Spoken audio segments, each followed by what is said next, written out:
Teman-teman sekalian yang dirahmati Allah Subhanahu wa taala, yang semoga selalu dijaga hatinya oleh Allah Subhanahu wa taala agar selalu thiqah billah, agar selalu percaya dan yakin kepada Allah Subhanahu wa taala.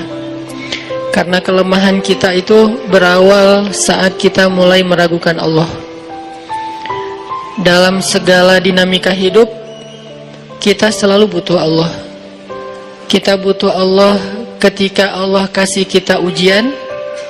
Bahkan tetap kita butuh Allah ketika Allah kasih kita nikmat. Kalau kita butuh Allah saat diuji, agar kesabaran kita terjaga. Karena orang yang tidak ditemani atau dibersamai oleh Allah Subhanahu wa taala ketika dia sedang diuji, maka dia akan mudah untuk berkeluh kesah, bahkan berputus asa.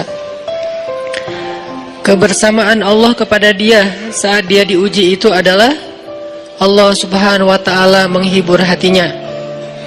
Allah Subhanahu wa taala menenangkan hatinya. Allah Subhanahu wa taala menghidupkan hatinya dengan nikmat iman. Ala bidzikrillahi tatmainnul qulub. Innamal mu'minun idza dzukirallah wajilat qulubuhum. Bukankah dengan mengingat Allah hati menjadi tenang? Dan orang yang beriman apabila diingatkan dengan nama Allah, disebut nama Allah, maka hatinya akan bergetar. Ini bentuk Allah membersamai hambanya ketika dia dalam keadaan diuji. Allah menghiburnya dengan kalimat, alam yajidka yatiman fa'awa wa wajadaka dhallan fahada wa wajadaka ailan fa'aghna. Allah menghiburnya dengan kalimat, inna a'tainakal kautsar. Allah menghiburnya dengan kalimat, kalla saya'lamun summa kalla saya'lamun. Allah menghiburnya dengan kalimat, la tahzan innallaha ma'ana. Ini adalah ketika Allah membersamai seorang hamba saat dia dalam keadaan diuji. Allah membersamai hamba juga ketika dia dalam keadaan diberi nikmat. Karena tanpa itu, maka seseorang akan jatuh justru kepada dosa-dosa karena dia mendapatkan banyak kenikmatan hidup.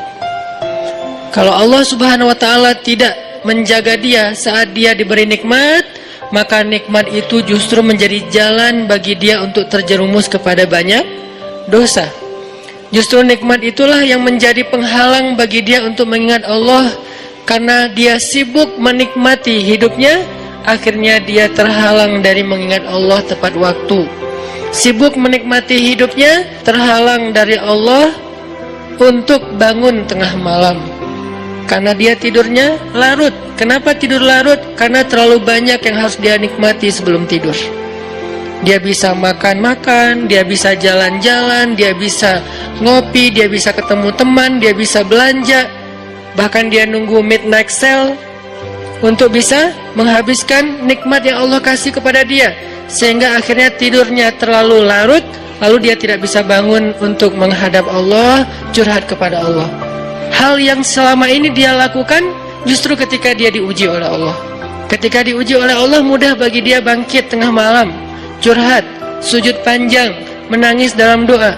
Ketika Allah kasih nikmat, curhatnya hilang, malamnya lelap, sampai bahkan subuhnya juga kelewat. Ini kalau Allah nggak membersamai seorang hamba ketika dia diberi nikmat.